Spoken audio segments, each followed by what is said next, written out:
segunda palestrante da manhã é a Monique Mosca Gonçalves. A Monique é promotora de justiça em Minas Gerais, mestre em ciências jurídico-ambientais pela Universidade de Lisboa e é pós-graduada em direito penal pela Anhanguera Uniderp.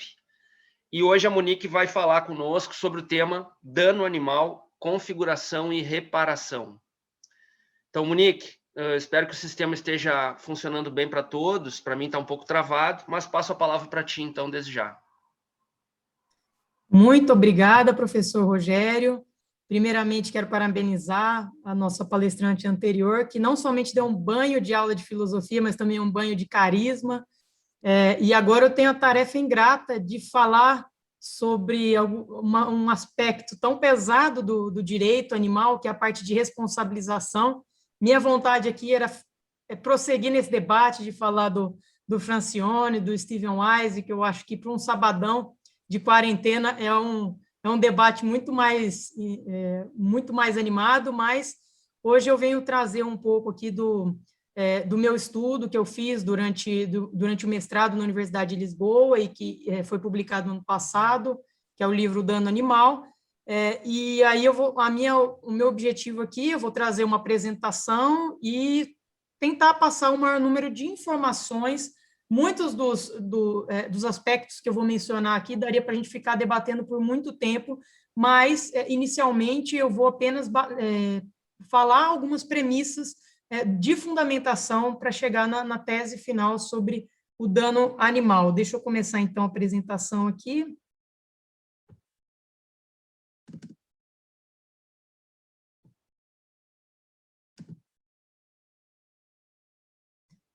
Bom, o dano animal, configuração e reparação. A primeira pergunta é, o que é dano animal? O meu conceito de dano animal, ele está ligado com a imposição intensa de sofrimento a um ser não humano senciente. E a imposição injusta, obviamente, uma imposição ilícita. Então, vejam que os dois elementos primordiais para a gente falar em dano animal são o intenso sofrimento, e aqui veja que é um conceito eminentemente subjetivo, e o direcionamento da conduta do ato ilícito para um ser senciente não humano. Quando a gente verifica sobre o conceito de dano, principalmente numa ótica civilista, o dano ele é conceituado majoritariamente como uma lesão a um interesse juridicamente protegido. Então, quando a gente fala em dano, depois mais para frente a gente vai ver isso, a gente não precisa falar na lesão a um direito subjetivo típico, precisa que haja ali a lesão ao interesse juridicamente protegido. E aí a pergunta principal é, o animal, ele tem algum interesse reconhecido pelo sistema jurídico brasileiro? Quem melhor respondeu essa pergunta foi o ministro Luiz Roberto Barroso, num trecho que eu cito aqui, daquele famoso caso da DIN da vaquejada. Então, lá na Constituição, a gente tem uma norma anti-crueldade já desde o início da Constituição, então não é um debate recente falar em vedação de práticas que submetam os animais à crueldade. Isso existe há muitos anos no Brasil, normas, a primeira norma anti-crueldade que a gente tem notícia no Brasil, ela data de 1934, então é uma previsão muito antiga, só que houve uma modificação de interpretação. Essa proibição da crueldade, inicialmente, ela surgiu com um caráter eminentemente antropocêntrico. A ideia é de que as práticas cruéis contra os animais, elas são incentivos a práticas cruéis contra o próprio ser humano. Então, que isso hoje, inclusive, é cientificamente comprovado pelo que a gente conhece como teoria do elo. Quem é cruel contra um animal é também um propenso criminoso, uma pessoa propensa à prática de atos de violência contra seres humanos, especialmente seres humanos vulneráveis. Mas essa interpretação clássica de matriz antropocêntrica, ela foi sendo mitigada ao longo dos anos, até que a gente chega no paradigma atual, que aí eu trouxe esse trecho do voto do ministro Luiz Roberto Barroso, em que ele diz que, quando a Constituição ela proíbe a prática de crueldade, ela reconhece que os animais são seres sencientes, e ela reconhece os interesses que os animais têm de não sofrer. Então, olha aí a resposta à pergunta. O animal tem algum interesse jurídico reconhecido? Sim, reconhecido pela Constituição. Os animais têm um interesse em não sofrer. E aí, no final desse trecho, existe já um outro aspecto que é muito importante para a gente identificar a natureza jurídica do direito animal e, consequentemente, também do dano animal dessa norma de responsabilização. O dano animal, ele é um aspecto, ele é uma matéria atinente à responsabilidade civil que está dentro do direito animal. E o direito animal, por sua vez, é um ramo jurídico concebido como um ramo novo, um ramo autônomo. E aí o ministro Luiz Roberto Barroso, ele diz o quê? Que essa norma, embora inserida topograficamente no direito constitucional do meio ambiente, então está lá o caput do artigo 225 fala que todos têm direito ao meio ambiente ecologicamente equilibrado, como bem de uso comum do povo, essencial à sadia qualidade de vida, devendo o poder público e a coletividade protegê-lo e preservá-lo para as presentes e futuras gerações. E aí, lá no parágrafo 1º, inciso 7º, como um dos componentes dos deveres do poder público para a tutela do meio ambiente ecologicamente equilibrado, a Constituição diz proteger a fauna, a flora e a fauna, vedadas na forma da lei as práticas que comprometam a função ecológica, a biodiversidade ou submetam os animais à crueldade. Se a gente verificar nessas disposições, a primeira e a segunda delas, como o equilíbrio ecológico e a biodiversidade, tem tudo a ver com o direito ao meio ambiente ecologicamente equilibrado, essencial à sadia qualidade de vida. Agora, já a proibição da crueldade, do ponto de vista finalístico, não tem nada a ver com o direito ao meio ambiente ecologicamente equilibrado. Então, essa norma é autônoma e ela tem um caráter essencialmente moral, ela não se confunde com a matéria do direito ambiental. Então, quais seriam aí os fundamentos os fundamentos constitucionais do dano animal? Eu compreendo, primeiro, 3 pressupostos básicos para a gente falar hoje no animal como ser senciente, como portador de valor intrínseco, dignidade própria. O primeiro, o mais importante deles, é o pressuposto filosófico. E aqui, né, lembrando a fala da Maria Alice, o que a gente teve, principalmente no final do século passado, foi uma verdadeira revolução filosófica em favor dos animais. A primeira vertente que ganhou notoriedade foi a vertente utilitarista do Peter Singer, que veio aí com base no pensamento do Jeremy Bentham. Agora, o Peter Singer, apesar dele ter o livro chamado de Libertação Animal, ele nunca foi um abolicionista, ou seja, ele nunca defendeu direitos absolutos para os animais. Ele defendeu o princípio da igual consideração de interesses semelhantes, mas ele sob uma ótica do utilitarismo de preferência. Ele admite diversas formas de exploração dos animais numa ótica de conflito de interesses, partindo, então, ali do princípio da igual consideração de interesses semelhantes. Mas foi o Peter Singer que primeiro chamou atenção para o principal critério que a gente concebe hoje para a proteção dos animais, que é a sua natureza de ser senciente. Mas, na ótica do Peter Singer, a ideia de ser senciente inicialmente surgiu como uma ideia de ser capaz de sentir e de sofrer. E nós vamos ver um pouquinho mais para frente que essa não é a concepção atual. Depois surgiu a vertente do abolicionismo, aqui no Tom Reagan, que já verificava aquela ideia do sujeito de uma vida. Então, Tom Reagan traz uma ideia de dignidade animal muito próxima da dignidade humana, daquele conceito kantiano que traz o conceito de dignidade como uma vedação absoluta de instrumentalização. E aí surgiu um problema, porque a teoria abolicionista, e o Gary Francione também é um abolicionista, dentre os juristas é um dos que ganhou maior notoriedade, ela não permite nenhuma exploração do animal. Então, neste caso, ela tem um problema muito sério de concretização na prática. Não há como se concretizar a teoria abolicionista quando a gente tem inúmeras atividades, inúmeras práticas legalizadas e consideradas legítimas para o sistema jurídico, como utilização do animal na ciência, na alimentação. Então, se o direito encampasse o abolicionismo, a gente ia ter uma verdadeira convulsão cultural, um rompimento abrupto de um paradigma. E aí, e um aspecto que eu compartilho muito do entendimento da professora Maria Alice, neste ponto, eu prefiro a teoria do Stephen Wise, que, na minha visão, ele tem um aspecto do abolicionismo pragmático. Quem falou primeiro do abolicionismo pragmático foi o Carlos Naconesi, que falou assim, olha, o abolicionismo ele tem que ser visto como um ideal. O ideal é que a gente não precisa explorar e utilizar os animais, mas, já que a gente tem uma barreira de concretização, que esse ideal seja alcançado através de medidas concretas de melhoria na qualidade de vida dos animais. Então, e essa vertente do abolicionismo pragmático é o fundamento para um dos princípios fundamentais do direito animal, na minha visão. Um dos princípios fundamentais do direito animal, na minha visão, é o princípio da vedação do retrocesso, que compartilha com o direito ambiental. Então, na medida em que o direito animal avança para proteger o animal, a gente tem um pilar que não pode retroceder.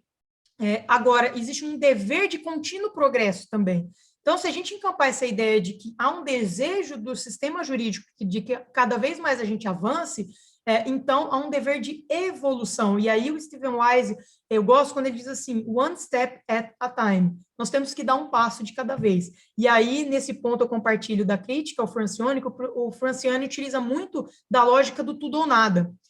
Quando eu estive em Portugal, eu escrevi um artigo sobre bem-estar de animais de produção, e o Gary Francione, ele defende o veganismo, né, a imposição legal do veganismo, ou isso ou nada. Ele critica muito as normas de bem-estar animal, porque ele diz que, na medida em que a gente prevê uma norma de bem-estar animal, que seria o quê? Olha, é proibido criar uma galinha, você pode criar uma galinha para o abate, para alimentação, mas você não pode criar ela numa gaiola de bateria.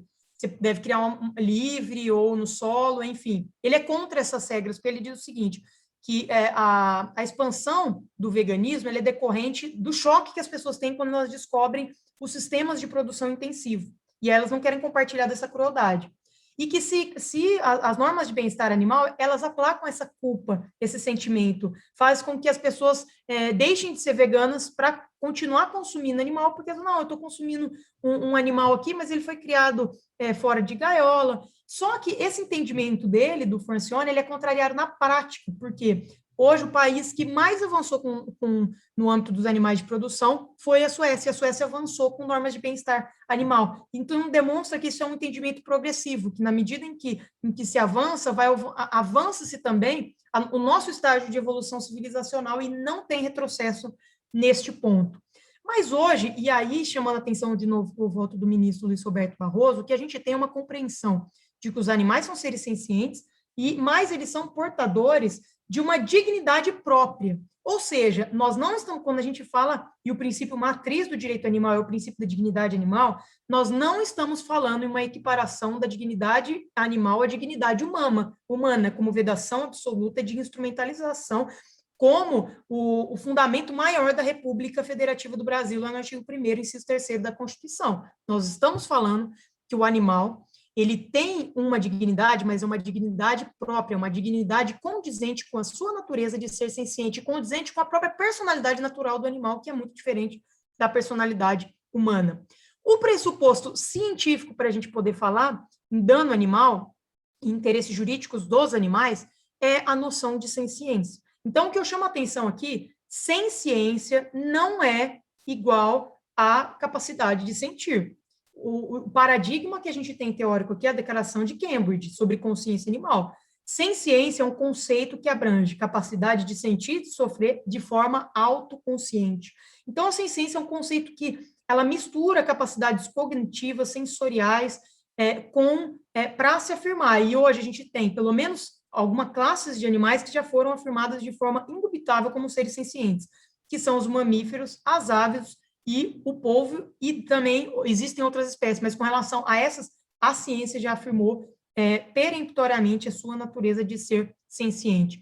Um outro paradigma que eu não dei destaque, um outro pressuposto, é a evolução sociocultural na relação com os animais de companhia. Porque muito do impulso que o direito animal tem tido recentemente é decorrente dos laços de afeto que foram intensificados ao longo dos anos, principalmente com os cães e com os gatos. E o que gerou um sentimento muito grande, uma necessidade e um desejo coletivo de tutela para esses animais. E depois criou também uma vertente crítica que eu vou mencionar mais para frente. Mas o fato é que hoje, do ponto de vista do direito constitucional, e o pressuposto principal para a gente falar em dano animal é dizer que o animal não é uma coisa. Uma coisa não tem interesse. O animal, pela lógica hoje constitucional atual, o animal é um ser senciente, ele é um sujeito jurídico. Agora, dentro dessa ideia de sujeito jurídico, a gente ainda não tem uma teoria legalmente estabelecida. Por quê? O nosso Código Civil ainda diz que o animal é uma coisa. Só que, quando o Código Civil entra em conflito com a Constituição, nós temos que nos valer aqui de dois princípios fundamentais do direito constitucional: o princípio da supremacia e da interpretação conforme. Então, independentemente dos inúmeros projetos de lei que a gente tem para efetivamente alterar o Código Civil para dizer que o animal não é uma coisa, não é necessário, porque a própria Constituição diz que o animal não é. Agora, a gente tem alguns caminhos para se fazer isso. E que esses caminhos não vão modificar a teoria, o pressuposto principal para a gente falar do dano animal. Um animal pode ser considerado um sujeito jurídico personificado, ou seja, se criar uma personalidade jurídica para o animal, ou despersonificado, que é a tendência mais que tem ganhado cada vez mais reforço no âmbito dos projetos de lei. Então, a gente já tem o Código Ambiental Estadual do Rio Grande do Sul, que encampou essa lei. Mais recentemente, nós temos aqui em Minas Gerais uma lei que reconheceu que os animais são sujeitos de direitos despersonificados. Então, tudo indica que o sistema jurídico está caminhando para considerar o animal como sujeito de direito despersonificado. E aí, então, o animal, então, hoje, qual que é a matriz axiológica do direito animal? É o sensiocentrismo, ou seja, a proteção do animal com base na sua natureza de ser senciente. Então, não é nem o antropocentrismo, a proteção do animal com algum viés de proteção do ser humano, e nem o biocentrismo, ou seja, a ideia daquele igualitarismo biosférico de que um animal, um rio, que eles teriam o mesmo valor intrínseco.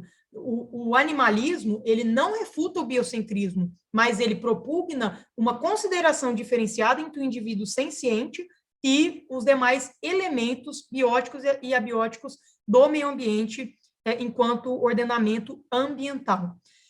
E aí, outra coisa que eu chamo a atenção, o artigo 225, parágrafo 1º, inciso 7º, quando ele veda a crueldade, nós temos que considerar duas questões. Uma, e aí com base em vasta doutrina, o Anders Krell, tem outros que dizem, a vedação da crueldade é uma regra. A partir do momento em que o Supremo Tribunal Federal, ou que a doutrina, identificar que uma determinada prática ela é cruel, ela está vedada pelo sistema constitucional.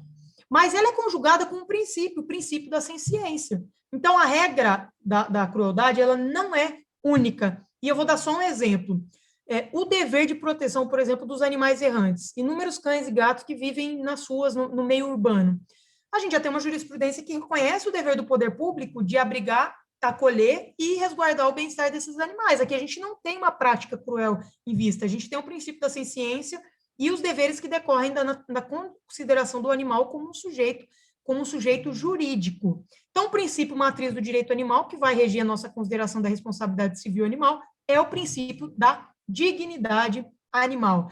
Então, e aí um aspecto importantíssimo da disciplina animal, a proteção dos animais é uma tarefa do Estado e é um valor constitucional. Porque quando a Constituição diz, ainda que a gente considere, olha, como o ministro Luiz Roberto Barroso falou, a proteção dos animais contra práticas cruéis e a proteção do animal enquanto sujeito jurídico, ela é uma norma autônoma do direito ambiental. Mas isso não significa dizer que a gente vai ignorar o 225 caput quando diz que o dever de proteção ambiental é um dever do poder público. Quando eu digo poder público, eu estou dizendo nas 3 esferas federativas.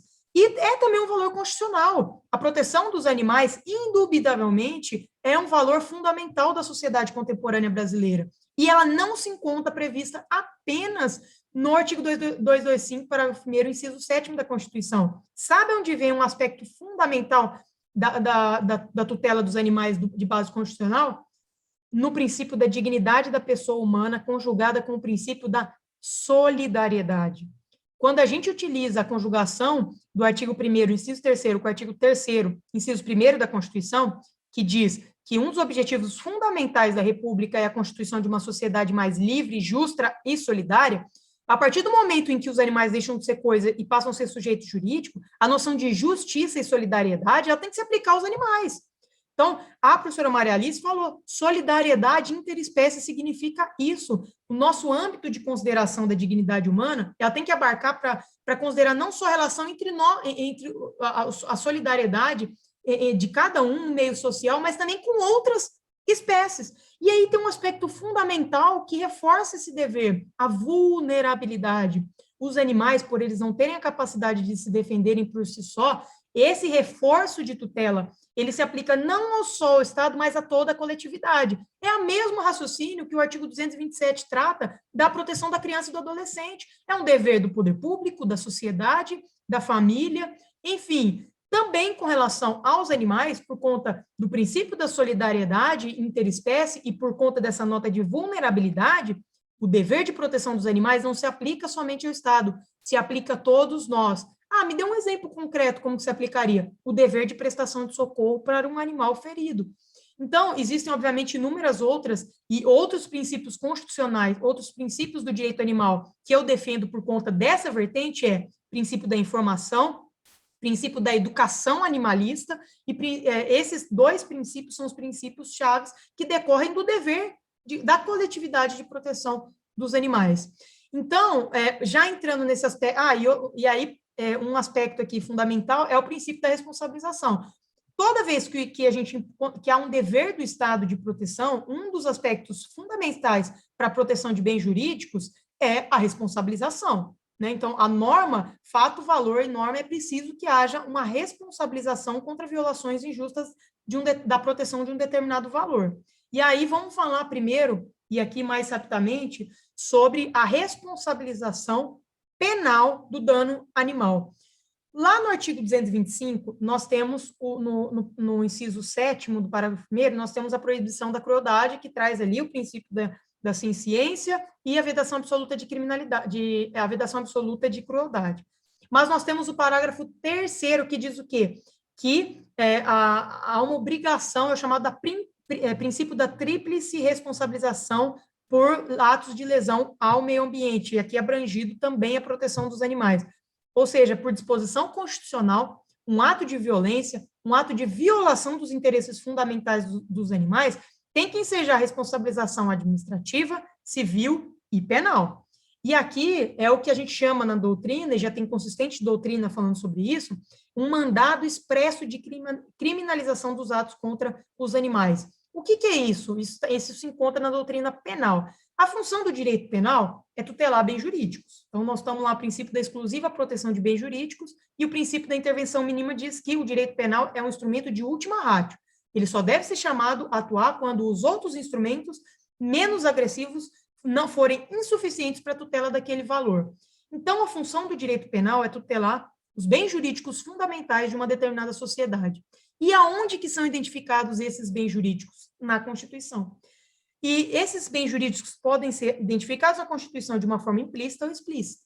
Por quê? Por vezes, a própria Constituição, ela dá um recado para o legislador penal. E é o que ela fez no caso dos animais. Ela diz o quê? Olha, legislador penal, você não tem uma faculdade, você tem que criar um tipo penal para criminalizar a violência contra os animais. E aí, o legislador penal fez isso. Ele fez isso lá na Lei dos Crimes Ambientais, quando ele criou o tipo penal de maus tratos aos animais. Fez através de uma tutela insuficiente. Um dos princípios fundamentais do direito penal é a tutela suficiente, através do princípio da proporcionalidade. O artigo 32 caput, ele traz uma tutela insuficiente dos animais quando ele incorpora esse tipo penal no âmbito dos crimes de menor potencial ofensivo. Quando a gente considera o animal como um sujeito jurídico, a gente está dizendo que o animal não é um objeto material do crime de maus tratos, que prevê lá praticar de abuso, ferir, praticar maus tratos, um ato de abuso, ferir ou mutilar animal silvestre ou doméstico ou domesticado. Esse crime, o animal, por muito tempo, foi identificado como objeto material. Objeto material é aquele objeto sobre o qual recai a conduta do sujeito ativo.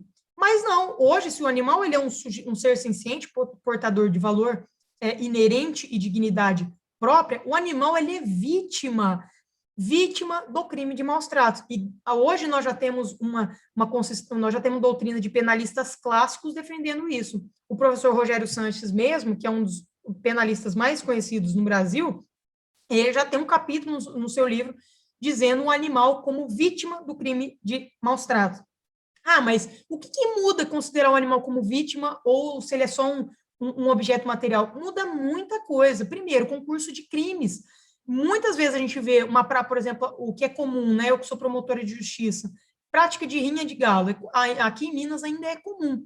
Muitas vezes um fato desse gerava o quê? A consideração como se isso fosse um crime único. Então, centenas de animais que foram abordados e apreendidos numa prática de rinho, e a gente tinha lá como se fosse um único crime. Quando, na verdade, se o bem jurídico protegido é a vida do animal, cada animal ferido na sua integridade física e psíquica, esse é um crime diferente. E neste caso, eu defendo ainda que nós temos um concurso formal impróprio. Por que impróprio? Porque o concurso de crimes, a gente verifica quando há uma conduta única, num único contexto, a gente fala em concurso formal. E aí, lá no artigo 70 do Código Penal, diz que tem que aplicar a pena de um dos crimes com um determinado aumento. Já o concurso material, não, você vai somando todas as penas dos crimes. Mas por que eu defendo que é concurso formal impróprio?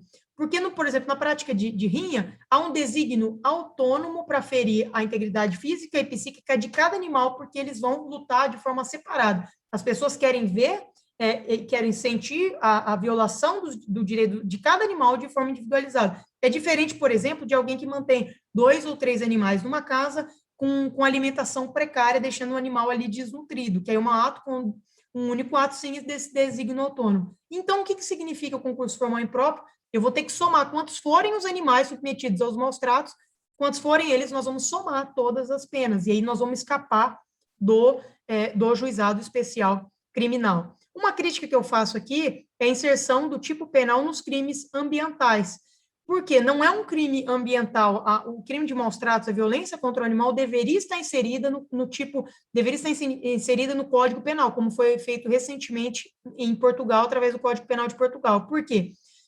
O Código Penal é o berço do direito penal primário, é o repositório dos valores fundamentais da sociedade. Então, eu defendo aqui que o tipo de maus tratos seja inserido como tem um objeto de proteção dos animais de forma individual, que ele seja retirado da lei dos crimes ambientais e inserido diretamente no Código Penal.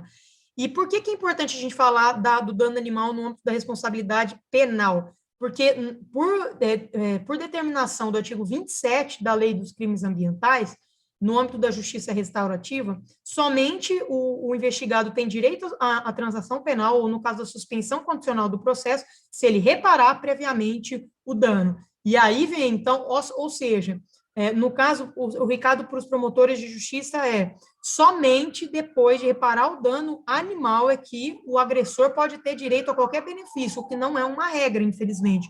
Muitas vezes a gente vê, no caso do crime de maus tratos, por exemplo, no caso de rinha, ou no caso de maus tratos de animal doméstico, esse animal ele é retirado daquela situação inadequada, ele é encaminhado ou para um abrigo público ou para uma ONG, e depois esse sujeito paga um valor que é conhecido vulgarmente como uma cesta básica, e esse valor é revertido para um fundo.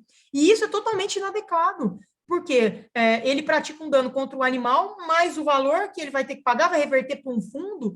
Então, essa situação é inadequada. O valor que seja fixado numa transação, uma suspensão condicional do processo, tem que reverter prioritariamente para o animal. E isso eu estou falando no âmbito da medida civil, obviamente, no âmbito da reparação do dano animal. Senão, a gente permite que ocorra a chamada socialização dos danos. Alguém pratica um ato ilícito e quem vai ter que custear esse dano é a própria sociedade, principalmente a sociedade civil organizada, que é o que geralmente ocorre quando uma ONG acolhe um animal vítima de maus tratos. Aí um aspecto crítico que eu mencionei anteriormente e que foi concretizado recentemente no ano passado, essa nova figura qualificada dos maus tratos contra cão ou gato. Olha aqui, nós temos 2 aspectos. Um aspecto positivo dessa lei, porque aumentou a pena substancialmente, então a gente vinha ali de uma pena de 3 meses a 1 ano, e aí para cão ou gato passou de ser de 2 a 5 anos, então cabe prisão preventiva, cabe fixação de regime inicial semiaberto e situações excepcionais até regime fechado. E um aspecto positivo é que deu um reforço da tutela penal, então, para essa espécie de animais. E aí, por que eu valorizo esse aspecto positivo em detrimento do aspecto negativo, com base no que o Stephen Wise diz, one step at a time. Essa proposta inicial era uma proposta do deputado federal Fred Costa para aumentar a pena de 1 a 4 anos para todos os animais. Só que ela não tinha viabilidade política de passar.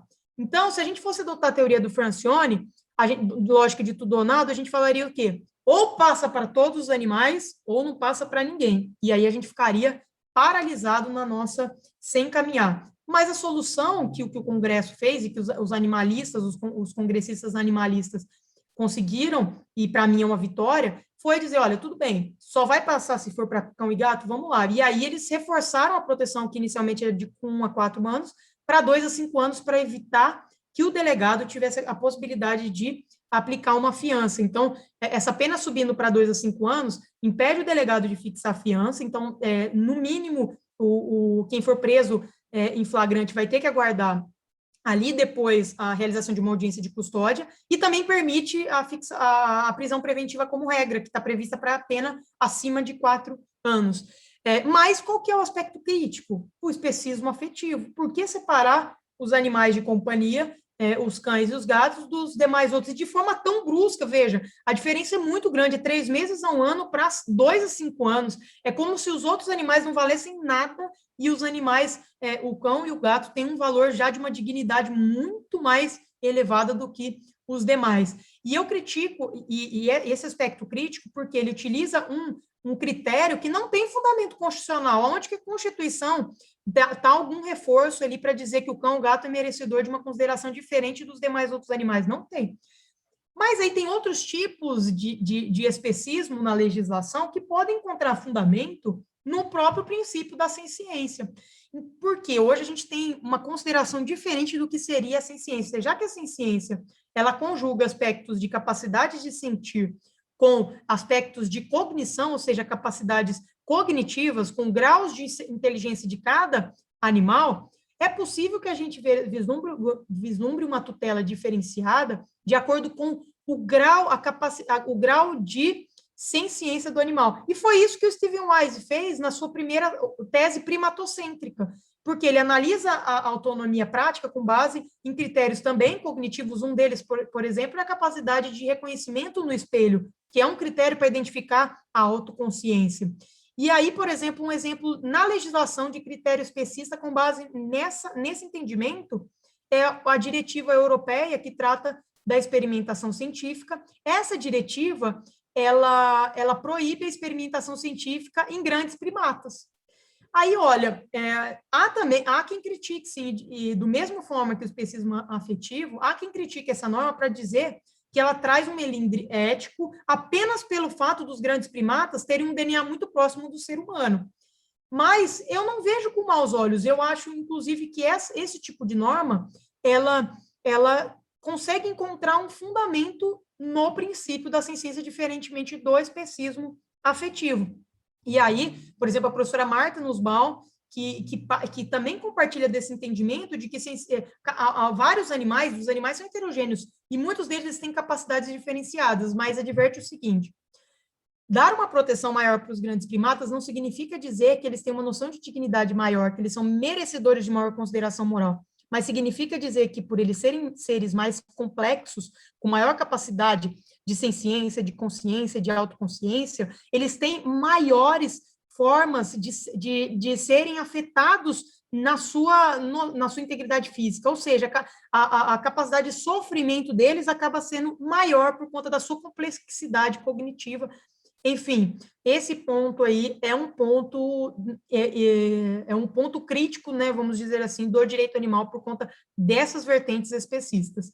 E aí, por fim, já para a gente partir para a análise da responsabilidade civil animal, a questão do acordo de não persecução penal. Então, isso é um dispositivo novo do Código de Processo Penal. Lá no artigo 28A, ele criou, através do conceito de justiça restaurativa também, um novo instituto de despenalização, voltado...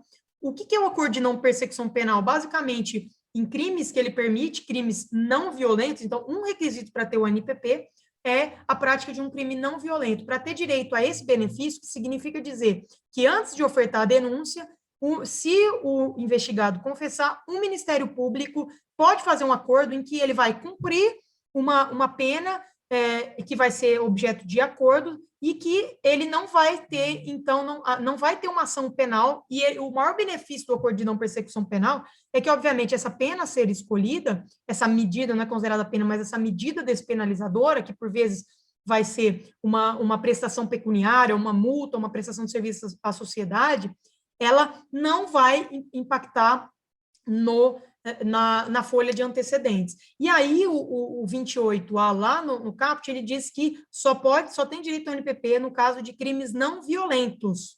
Mas ele não diz crimes contra violência à pessoa, porque às vezes, por exemplo, no caso de cabimento de pena restritiva de direito, o Código Penal fala lá no artigo 44, inciso 1º, que só cabe contra crimes praticados sem violência à pessoa. E aí se entende de forma praticamente pacífica que é pessoa humana.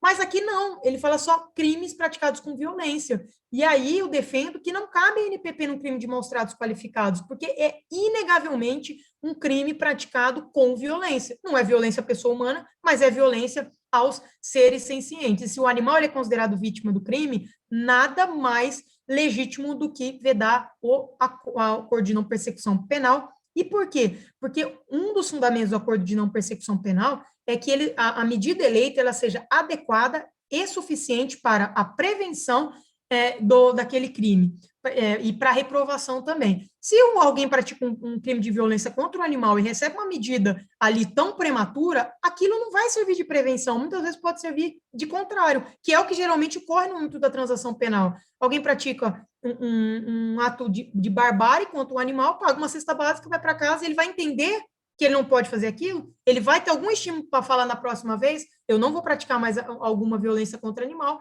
porque senão eu vou ter um objeto de uma reprimenda. Não. Então, não cabe acordo de não persecução, na minha visão, acordo de não persecução penal no crime de maus tratos qualificado do animal. Bom, responsabilidade civil animal. Eu estou tentando falar de uma forma mais rápida para poder passar o maior número possível de informações, mas estou tentando controlar o tempo aqui também. A responsabilidade civil animal, eu divido ela em 3 fundamentos. E o que é responsabilidade civil animal? Então, ficou muito claro que quando a gente fala a responsabilidade penal, nós estamos falando do crime praticado contra o animal. A responsabilidade civil animal é o ato ilícito que decorre de uma violência ou da violação injusta dos interesses fundamentais dos animais. Eu verifico, no âmbito da doutrina, da legislação nossa do Código Civil, que a gente pode ter 3 fundamentos distintos para a responsabilidade civil animal. A primeira e a mais ordinária é aquela fundamentada no artigo 186 do Código Civil, que diz que pratica ato ilícito quem viola ilicitamente o direito de outro. Então, aí, neste caso, a gente tem o princípio fundante da responsabilidade civil. Espera aí que eu já estava... Eu sabia, eu tinha passado aqui um slide. Mas a responsabilidade civil animal, então, eu tinha pulado aqui os fundamentos da responsabilidade civil animal. Eu vou chamar atenção para alguns aspectos aqui que a gente precisa entender a responsabilidade civil animal. De acordo com o fenômeno da constitucionalização do direito civil, então, aquele direito de danos que a gente compreendia classicamente como um direito de reparação voltado de pessoa humana capaz para pessoa humana capaz e com caráter eminentemente patrimonial, ela é superada pela visão constitucionalizada do direito civil que predomina hoje, ou seja, os valores da dignidade da pessoa humana e da solidariedade social se sobrepõem à questão do patrimônio. E olha só que interessante esse fundamento, a professora Flávia Piovesan, ela fala muito no direito civil humanizado, na utilização do direito civil e da responsabilidade civil como um instrumento para a proteção de minorias vulneráveis. E aí, quem estudou as vertentes filosóficas, principalmente o Richard Heider, que foi quem cunhou o termo especismo, vai ver que há uma semelhança muito grande entre os fenômenos do racismo, do sexismo e do especismo. Então, a proteção do animal ela também é inserida nesse conceito de proteção de minorias vulneráveis por conta dessa característica da vulnerabilidade. Um outro aspecto importante da responsabilidade civil animal é a função preventiva e punitiva da responsabilidade civil, que hoje também é muito importante, principalmente nas novas vertentes que a gente conhece das hipóteses de dano moral, como, por exemplo, o dano moral por abandono afetivo. Então, a responsabilidade civil tem que ser vislumbrada com base nessa ótica constitucionalizada quando a gente for vislumbrar um ato ilícito contra o animal.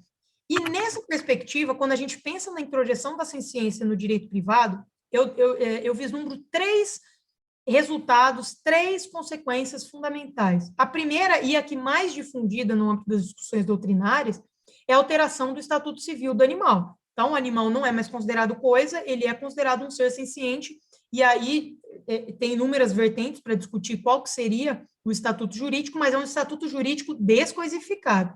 O segundo, que decorre do primeiro, é que a gente não pode falar mais em propriedade animal de acordo com o conceito que a gente concebe de propriedade, como o poder direto e imediato de uma pessoa sobre uma coisa, se o animal não é uma coisa. E, por fim, e aqui chama atenção para a teoria principal do objeto de estudo aqui, que é o dano animal. Quem primeiro falou sobre a hipótese do dano animal foi o David Favor, que eu li.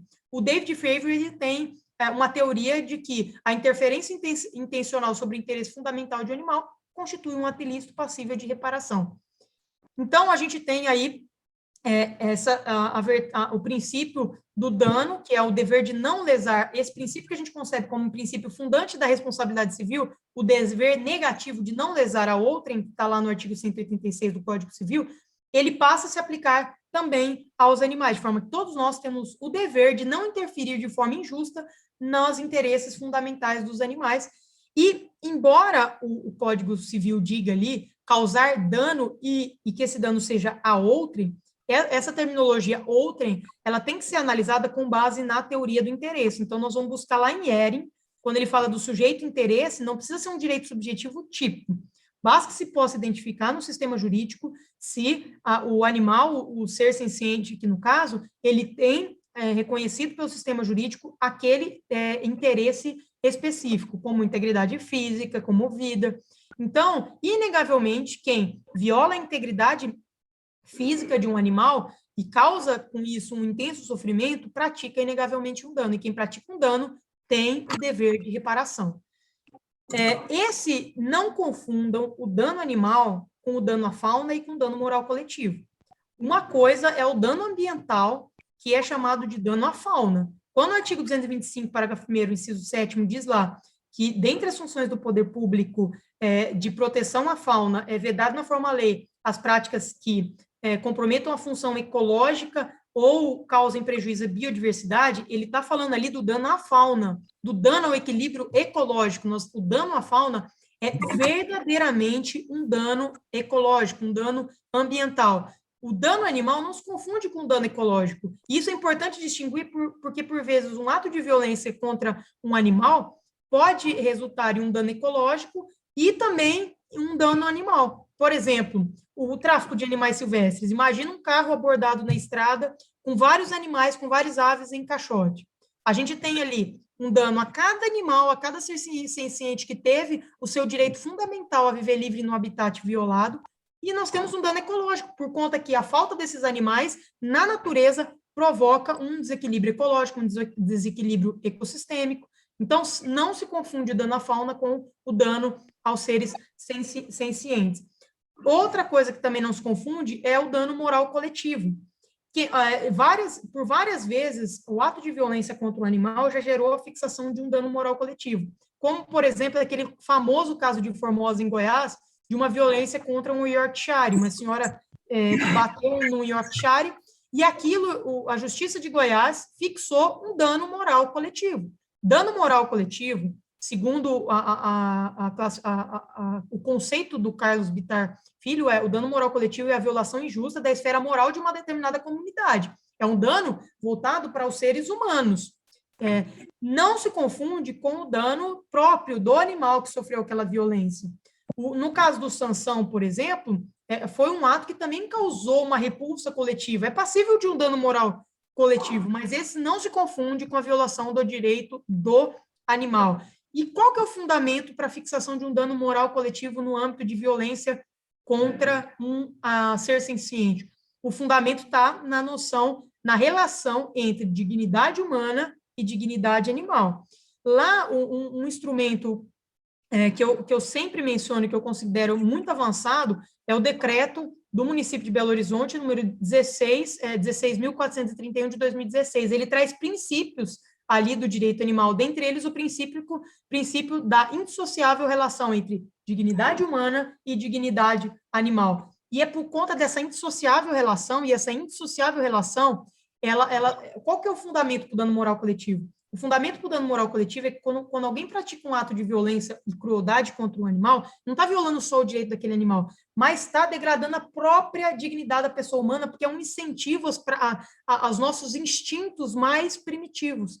Então, a gente tem essa vertente, por exemplo, reconhecida nos votos, nos julgados do STF, no caso da farra do boi e da rinha de galo, também a relação intrínseca entre dignidade humana e dignidade animal. Cada um de nós, quando vê um ato de crueldade contra um animal, se sente violado na nossa dignidade também. Então, por conta dessa relação entre dignidade humana e dignidade animal. E aí eu cito aqui apenas 2 julgados que reconheceram o dano moral coletivo, esse do caso do Yorkshire e também um caso de maus tratos de animal em zoológico. Mas veja a diferença. Nesse caso, o valor a ser fixado a título de dano moral coletivo, ele vai reverter para um fundo coletivo. Não vai reverter para o animal, porque não é verdadeiramente um dano animal. Então, qual seriam aqui os 3 fundamentos diferentes para a gente começar a buscar no Código Civil e na Constituição os fundamentos para o ato ilícito contra o animal? O primeiro deles, como eu disse, é o dever geral erga omnes, então, que está previsto lá no ato ilícito, no artigo 186. Uma segunda hipótese, quando há uma relação específica entre a pessoa que pratica o ato de violência e o animal, o fundamento aqui para o dano animal vai ser a teoria do abuso de direito. Principalmente, eu me refiro aqui no âmbito dos animais de utilização econômica. Por que eu estou fazendo essa ressalva? Porque quando a gente fala na relação com o animal de companhia, a gente praticamente não diz, a noção de propriedade já foi totalmente desnaturada, inclusive por lei. Quando a gente vê as leis que prevêem a chamada guarda responsável, então, essa relação que eu digo aqui de propriedade, ela está direcionada para a teoria do abuso de direito quando a gente diz mais na relação com os animais de utilização econômica, nós vamos ver isso um pouquinho mais ao final aqui. E, por fim, também existe aqui o poder público. Então, o poder público ele pode ser responsabilizado por uma violência, por um ato contra um animal de forma comissiva. Quem se recorda as atrocidades que já foram praticadas no âmbito de centro de controle de zoonoses, quando municípios utilizaram verdadeiras políticas de extermínio por conta de política de controle populacional de animais de rua.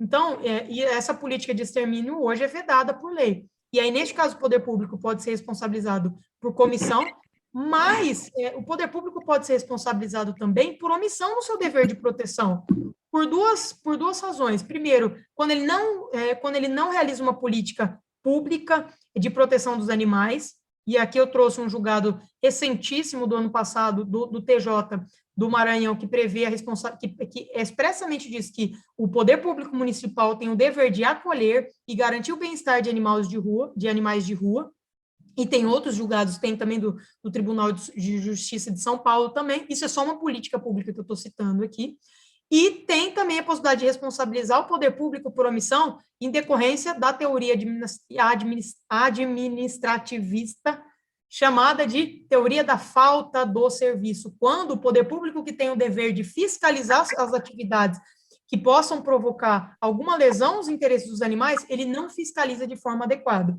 Temos jurisprudência? Temos algumas, eu citei só uma aqui, o TRF4, que foi um caso, por exemplo, de maus tratos no circo. Hoje a gente tem, graças a Deus, inúmeros estados que já proíbem a utilização de animais em circo, mas nesse caso específico aqui, o IBAMA não tinha, era visível, era notável a prática dos maus tratos nesse estabelecimento que era um circo, e o IBAMA não fez nada para coibir e para sancionar essa conduta. Então, a União foi condenada aqui como responsabilidade pública por omissão em decorrência dessa falta do serviço.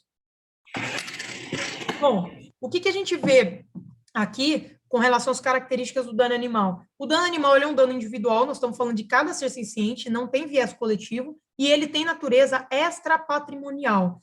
Extrapatrimonial não significa incluir o dano animal dentro do conceito de dano moral que a gente concebe para a pessoa humana, porque o dano extrapatrimonial à pessoa humana, ele é concebido como a violação da dignidade da pessoa humana e aos direitos da personalidade. Então, a gente tem dano moral decorrente de violação da imagem, da honra. O dano animal, nesse viés extrapatrimonial, ele tem a mesma concepção ontológica, ou seja, como violação da dignidade animal, mas considerando a personalidade natural e os interesses que foram reconhecidos para o animal. Então, a gente tem uma particularidade, e aqui, gente, nós precisamos entender o seguinte, quando a gente está falando de responsabilidade civil animal, quando a gente está falando do ordenamento animal como um todo, nós estamos falando de algo que está sendo construído ainda. É algo ainda muito prematuro. Então, é óbvio que dessa teoria que eu estou apresentando vão haver inconsistências, porque o sistema jurídico não está pronto para dar uma resposta coerente para isso. E um dos aspectos que traz, aliás, dois principais aspectos que denotam essa dificuldade de identificar a responsabilidade civil animal a primeira delas é que o animal, ainda que ele seja considerado um sujeito jurídico, ele não vai deixar de ser considerado objeto de relações jurídicas. E quem bem fala que isso não impede a consideração do animal como sujeito jurídico é o professor da Universidade de Harvard chamado Lawrence Tribe. Ele diz o seguinte, porque muitos dos abolicionistas tinham a concepção de que, como o Gary Francione, que para você considerar um animal como sujeito jurídico, você tem que abolir o Instituto da Propriedade Animal. E o Lawrence Tribe fala assim, não, o ordenamento jurídico permite que outras instituições, como a pessoa jurídica, por exemplo, ela possa ser ao mesmo tempo sujeito jurídico e, ou muitas vezes, objeto de relações jurídicas. E, na realidade atual, é dessa forma que vai ocorrer. Então, muitas vezes o animal ele vai integrar o patrimônio de alguém, mas ele vai ser sujeito jurídico e vai ter ali um direito de reparação contra determinada pessoa. E, olha só, uma das grandes complexidades aqui é referente à heterogeneidade dos animais e os distintos graus de senciência. Porque quando a pessoa... uma coisa é a gente identificar os diversos interesses fundamentais que a pessoa humana tem. Outra coisa é a gente considerar cada espécie animal cada espécie tem interesses totalmente diversos entre si. E o David Fravor, ele fala isso, quando ele diz o seguinte, ele divide. Ora, vamos considerar os interesses dos animais, primeiro, como espécie. Então, por exemplo, um pássaro tem interesse fundamental de voar. Agora, existem os interesses fundamentais dos animais enquanto indivíduos sencientes. A maioria dos animais tem interesse na alimentação, água, mas cada animal, cada espécie vai ter interesses comportamentais diversos. Então, quando a gente for analisar a responsabilidade civil animal, a gente tem que considerar esses dois aspectos. Imagina só um ato ilícito contra um povo. Como é que a gente vai saber? A gente tem que buscar na ciência para saber quais são os interesses fundamentais para saber o que pode causar um sofrimento intenso em cada espécie. É uma atividade muito complexa e que a gente vai ter que buscar aí uma base científica. Então, a caracterização do animal, nós precisamos buscar em cada caso a ciência do bem-estar animal. A teoria que a gente tem, que é mais difundida, é a teoria das 5 liberdades, que foi concebida pela Farm Animal Welfare Committee, que é um comitê do governo britânico. Essa teoria, ela já vem sido superada através de abordagens.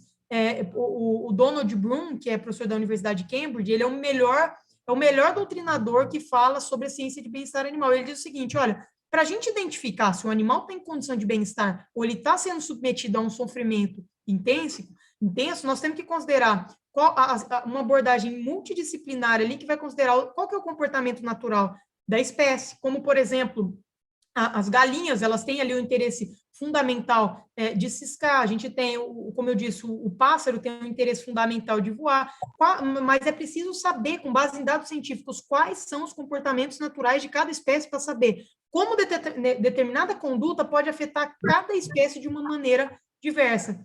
Então, assim, não se consideram só questões sanitárias, tem que considerar condições comportamentais, fisiológicas, uma atividade extremamente complexa. E, do ponto de vista da base legal, pelo menos para animais vertebrados, a gente tem definições legais que a gente pode identificar que aquela conduta específica praticou um dano animal. Então, principalmente para animais domésticos, que a gente tem, que é o maior foco do direito animal hoje, a gente tem ali a resolução do Conselho Federal de Medicina Veterinária, 1236 de 2018, que traz um série de comportamentos indicativos para a gente aferir se determinado animal vertebrado ele está sendo submetido a maus tratos, ou seja, se ele está em situação de um dano aos seus interesses fundamentais, se ele está ali em intenso sofrimento ou não. Em Minas Gerais também nós temos uma lei que traz uma série de definição, não é uma lei exaustiva, mas ela traz uma série de parâmetros para a gente poder verificar também o dano animal. Agora, o ponto fundamental do direito animal é a gente dividir as 3 velocidades ali de acordo com cada eixo do direito animal. Por quê? Há uma distinção muito grande de metodologia se a gente for verificar os animais de companhia, os animais selvagens e os animais de utilização econômica. E por que eu falo velocidades? Porque quando a gente fala do direito animal, a gente fala do animal de companhia, a gente está falando da velocidade máxima do direito animal, de uma noção verdadeiramente de uma dignidade, e aqui o fundamento para a proteção dos animais domésticos de companhia é a vulnerabilidade e a domesticação. Com base nesses elementos, nós temos para o proprietário, para o guardião, perdão, nós temos deveres positivos e deveres negativos. Então, a gente tem a noção de família multiespécie. E por que é importante saber isso? Porque a gente pode praticar um dano animal, a pessoa pode praticar um dano animal através de uma conduta ativa, ou seja, uma agressão física ao animal, como foi o caso do Sansão, mas também através de uma conduta omissiva, por não cumprimento dos seus deveres de guardião, deixando o animal desnutrido, sem alimentação, num espaço fechado. Então, é preciso considerar os deveres do guardião de prover as necessidades básicas e garantir ali uma condição de não sofrimento para aquele animal. E aí a gente pode ter a responsabilidade do poder público também com relação aos animais errantes, porque nem todos os animais estão submetidos a uma situação de guarda responsável. Os animais selvagens já é diferente. Aqui a gente parte de um princípio de autossuficiência, não de vulnerabilidade e domesticação. E aí eu chamo a atenção para a zoopolis, que na minha visão é a teoria que mais consegue discernir uma diferença de tratamento entre um animal doméstico e um animal silvestre. Então, aqui a gente tem que partir de um dever de não intervenção. Todo animal selvagem, principalmente o animal que vive livre, ele tem o direito fundamental de viver livre no seu habitat. Então, aqui o dano animal vai se configurar invariavelmente com base no artigo 186 do Código Civil, ou seja, a violação do dever de não maleficência, de não interferência. Quem captura um animal silvestre, o sujeito vai lá com o alçapão e captura um passarinho e tira ele de natureza e passa a deixar ele numa gaiola micro. Esse daí está praticando um dano à fauna por conta do desequilíbrio ecológico, o dano à fauna que é sempre vislumbrado num aspecto de dano cumulativo, e também o dano ao animal, que aquele animal tinha o direito de permanecer vivo no habitat, que ele foi tolhido daquele interesse fundamental dele e submetido, então, a intenso sofrimento.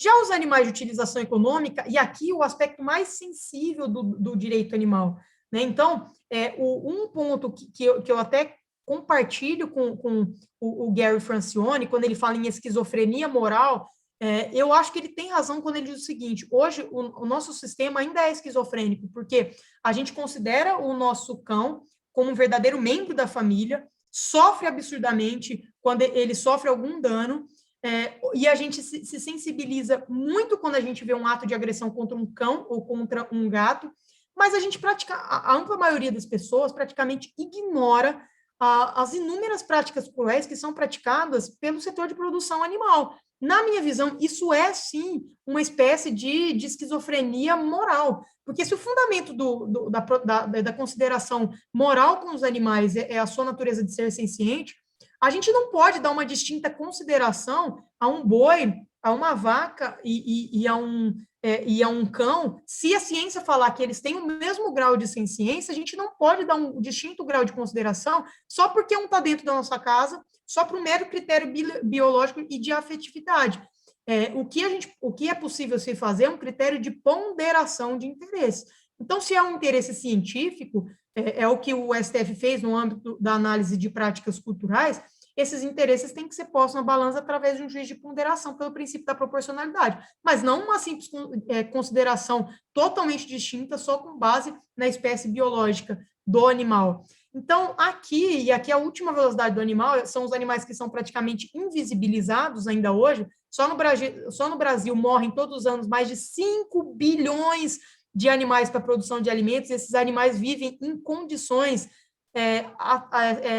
quem for verificar como funcionam os sistemas de produção intensivo, é um sistema absurdamente cruel, que ignora por completo qualquer sensibilidade do animal. Então, neste caso aqui, a gente está muito próximo ainda do conceito de propriedade, mas isso não significa dizer, então quer dizer o seguinte, galinha para uma galinha a gente nunca vai poder falar em dano animal? Alguém ou uma empresa nunca vai poder ser responsabilizada por ter praticado um ato de violência contra um boi, contra uma vaca, contra uma galinha? Não, não significa isso. Significa dizer que a nota da ilicitude, da antijuridicidade, é que vai ser um pouco distinta. E aqui, qual que é o princípio que eu invoco por analogia, que a gente tem também para considerar, mesmo no âmbito do direito de propriedade? A gente pode utilizar a noção de função social da propriedade para considerar, introjetar o princípio da ciência dentro do conceito de propriedade como um limite da própria estrutura, dizendo que quem violar esse limite pode, inclusive, perder o direito de propriedade. E aqui, quais vão ser os parâmetros para a gente aferir o dano animal? As normas de bem-estar animal, e não só elas, a ponderação de valores, porque se a gente for depender de norma de bem-estar animal no âmbito da produção animal, a gente ainda, infelizmente, agora, recentemente, a gente teve uma diretiva, uma normativa do mapa voltada para suínos, mas a gente não tem, diferentemente da União Europeia, por exemplo, nós não temos normas, parâmetros para a gente identificar se há maus tratos na suinocultura, se há maus tratos no âmbito da avicultura, mas a gente pode se valer de uma ponderação também de valores para identificar, por exemplo, o procedimento de trituração de pintinhos, que é um procedimento natural comum da indústria. Será que esse procedimento ele é razoável, mesmo que eu tenha uma norma vedando? Será que faz sentido permitir que o animal seja triturado vivo? Então, eu já vislumbro que, com base nisso, a gente pode considerar essa prática como uma prática ilícita que obviamente, configura um dano animal. E aí, já entrando na parte final, no âmbito da reparação. Nós temos o princípio da reparação integral do dano. No âmbito da reparação, nós precisamos pensar sempre na reparação da saúde. Então, a analogia que eu faço aqui é com a violação do direito à saúde da pessoa humana para dizer o quê? Quem pratica um ato de violência e causa intenso sofrimento a um animal, a um ser senciente, vai ter que, primeiramente, na reparação, custear aqueles valores do tratamento veterinário e não só isso, os valores do cuidado e manutenção do animal para evitar o que eu falei da socialização do dano.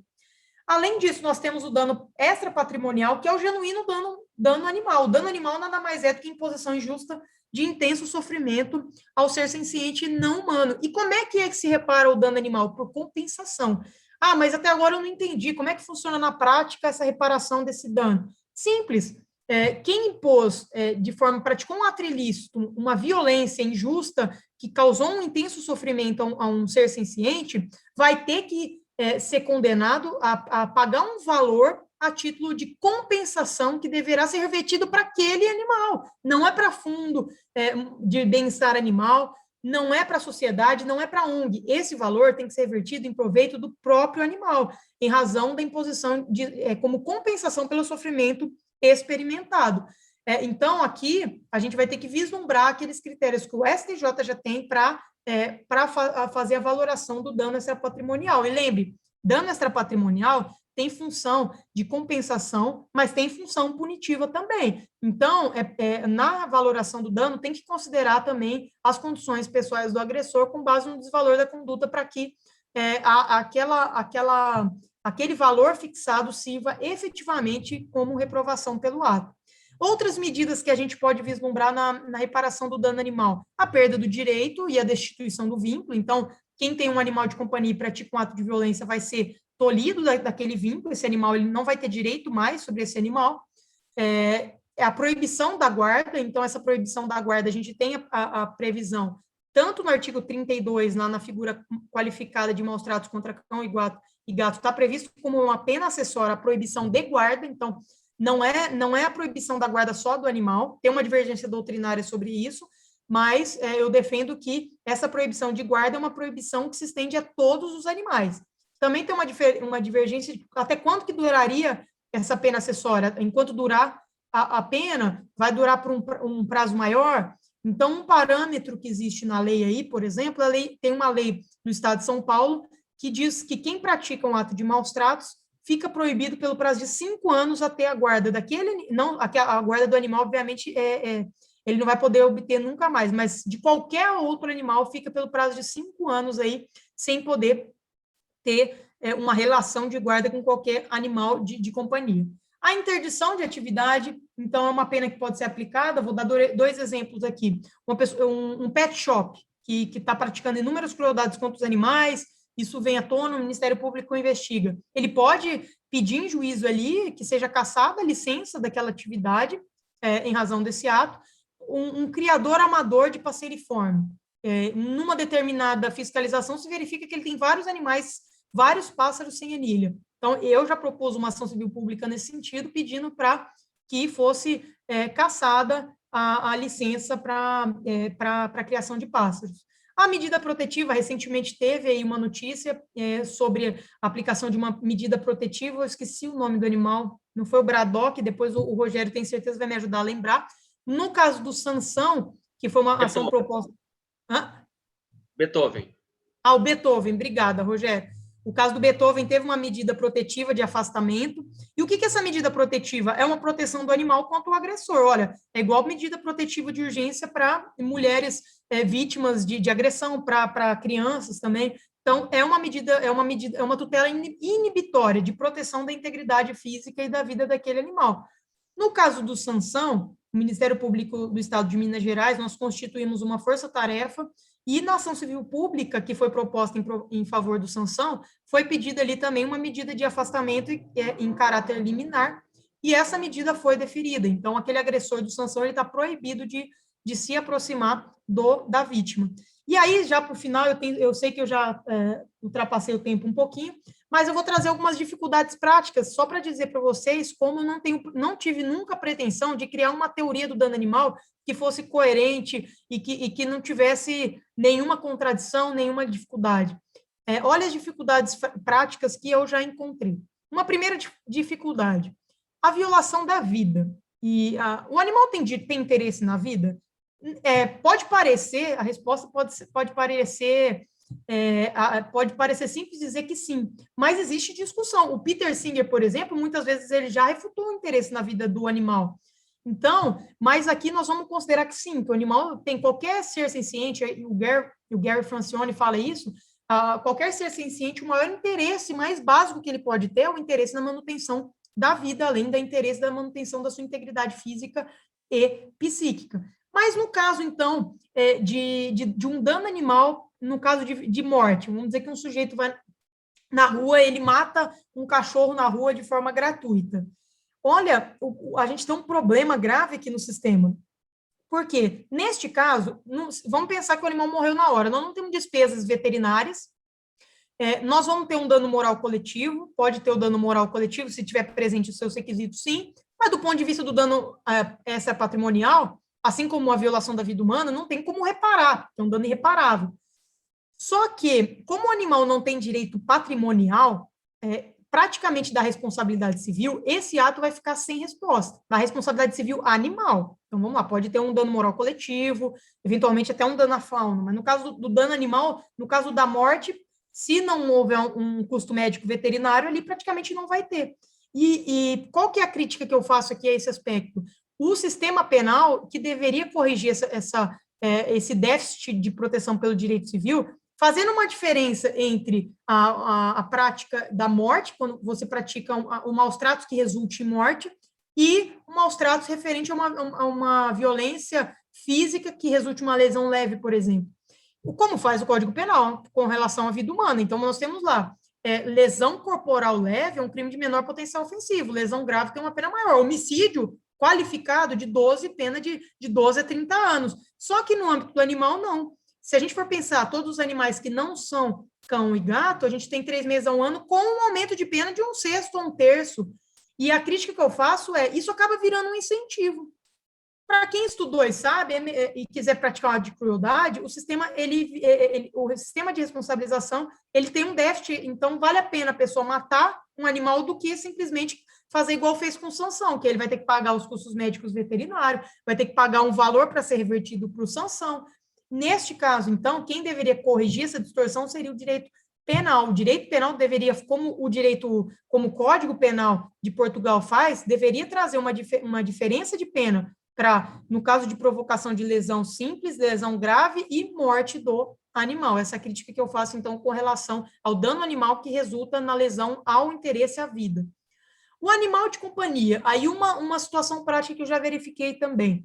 Vamos dizer, então, neste caso do Sansão, que é um caso paradigmático, o animal teve as suas 2 patas traseiras decepadas por um terceiro, não foi o tutor. O Ministério Público pediu para fixar o dano animal, o dano extrapatrimonial, ou seja, para o juiz fixar um valor que vai ficar depositado numa conta específica e o tutor do Sansão vai ter que utilizar aquele valor em proveito do animal. E aí uma dificuldade é, o tutor do Sansão vai poder utilizar esse valor para custear para prover as necessidades básicas, como, por exemplo, comprar ração e outras questões que são inerentes ao dever do tutor.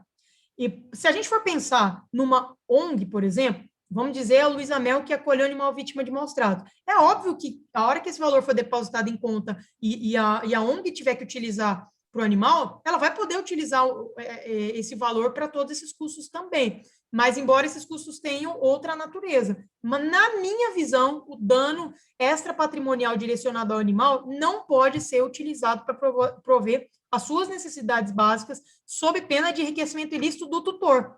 Então, na minha visão, não poderia. Já finalizando aqui, o Rogério não me dê a bronca por extrapolar o tempo. Com relação aos animais selvagens, olha uma dificuldade que eu encontrei.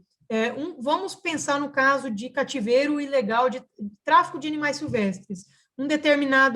A polícia vai num determinada local e apreende lá cento e tantos pássaros que eram mantidos em cativeiro ilegal para fins de comercialização.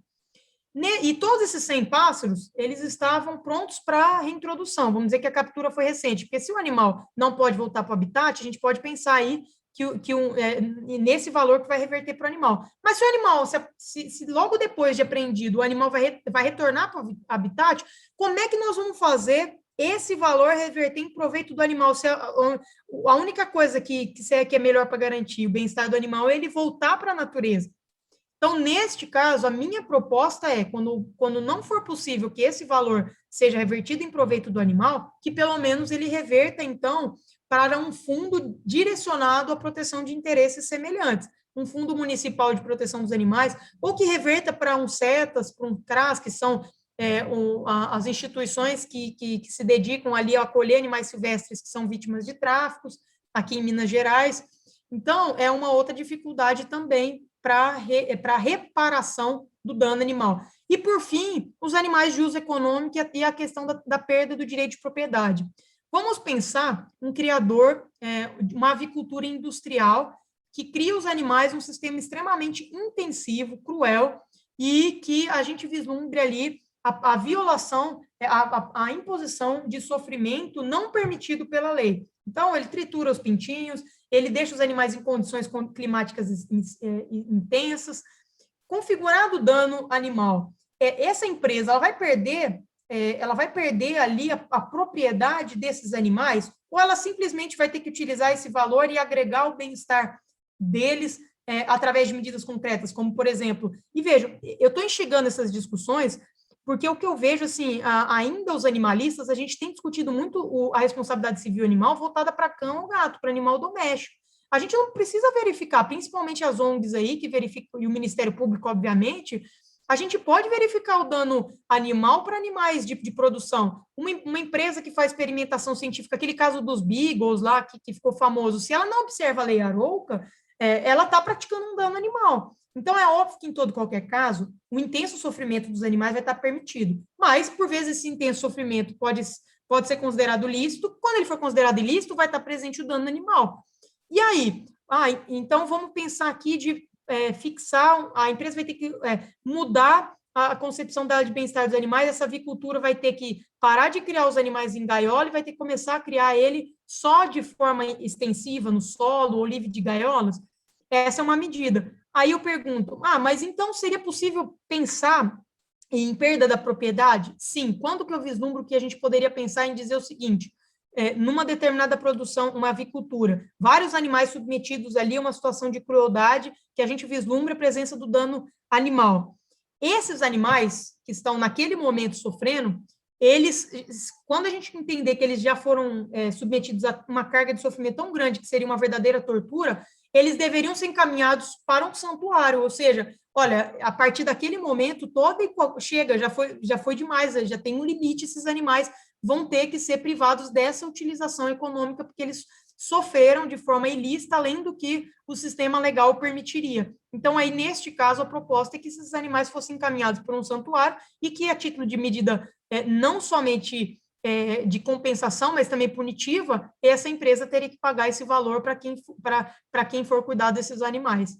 Mas é isso, eu peço desculpa aqui por ter extrapolado um pouquinho o tempo, espero que tenha sido produtivo e muito obrigada a todos pela atenção. Monique, muito obrigado pela tua fala, foi sensacional.